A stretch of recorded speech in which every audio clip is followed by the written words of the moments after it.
Nancy Kerrigan is one of the most famous American figure skaters in history, but she knew hardship from a very young age and into her career on the ice. This is her tragic real-life story. Life didn't wait to start throwing Kerrigan curveballs. When she was just a child, her mother Brenda contracted an extremely rare virus that would have devastating consequences for her family. Her vision started to blur, and by the time the virus was finished with her, she was completely blind in one eye and able to see only a little bit out of the other. Brenda was grateful that she could still at least see her daughter up close, but her compromised vision meant that she could never watch Nancy competing out on the ice. Instead, she watched from a television in order to gain a closer view. In 1992, she told the New York Times, "As nice as it is being able to look at television up close, being underneath the stands, my husband Dan and I feel we're missing something. We don't see people, and that's a loss. It's really lousy for him. It's much more fun being part of a crowd."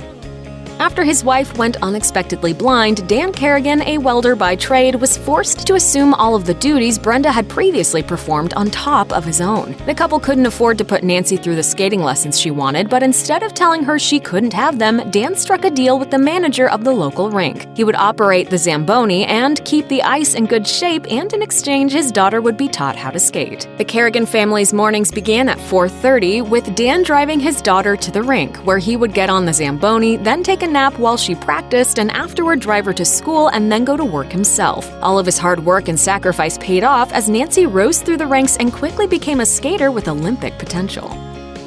It was Nancy Kerrigan's medal-worthy potential that almost led to her downfall. 2 days before the trials for the 1994 Olympic Winter Games began, she left the ice at Detroit's Cobo Arena, and before she could even remove her skates, she was clubbed in the knee with a baton. The assailant was later identified as Shane Stant, who had reportedly been hired by Jeff Gillooly, ex-husband of Kerrigan's skating rival Tonya Harding. Doctors told Kerrigan that if the bar had hit her just 1 finger width lower, her kneecap would have been smashed, and she might never have walked again. The aftermath of the attack was captured in shocking footage, sparking a media frenzy fueled by the revelation that Harding was somehow involved in the plot to remove Kerrigan from the competition. The plan backfired, as Harding only managed to finish 8th at the Olympics in Lillehammer, Norway, while Kerrigan was able to recover well enough to take home a silver medal.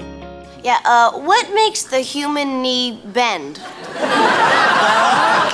It's a ball and socket joint that swings kind of like this.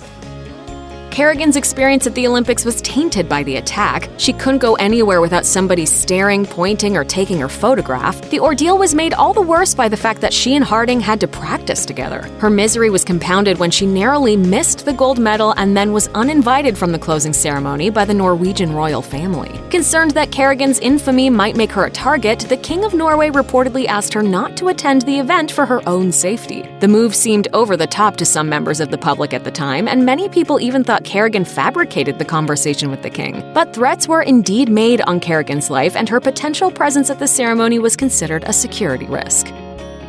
Years after her figure skating career ended, Kerrigan competed on season 24 of Dancing with the Stars in 2017. During her stint on the reality competition show, she shared some heartbreaking information about her personal life. It turned out that she had suffered through 6 miscarriages over the course of 8 years. In 1995, she married her agent Jerry Solomon, and they welcomed a son named Matthew the following year, but it would be another 8 years before she gave birth to a second child. It's so hard on your marriage, and you think, God, what's wrong with me? You blamed yourself? Of course. Kerrigan revealed that one of her failed pregnancies went wrong at such a late stage that she had already told her son that he was going to be a big brother. He's so excited he's going to have a brother or sister, and then you have to go back and say, that's not going to happen. Kerrigan eventually turned to in vitro fertilization and had her second son Brian in 2005 and her daughter Nicole in 2008. Check out one of our newest videos right here. Plus, even more Nicki Swift videos about your favorite stars are coming soon. Subscribe to our YouTube channel and hit the bell so you don't miss a single one.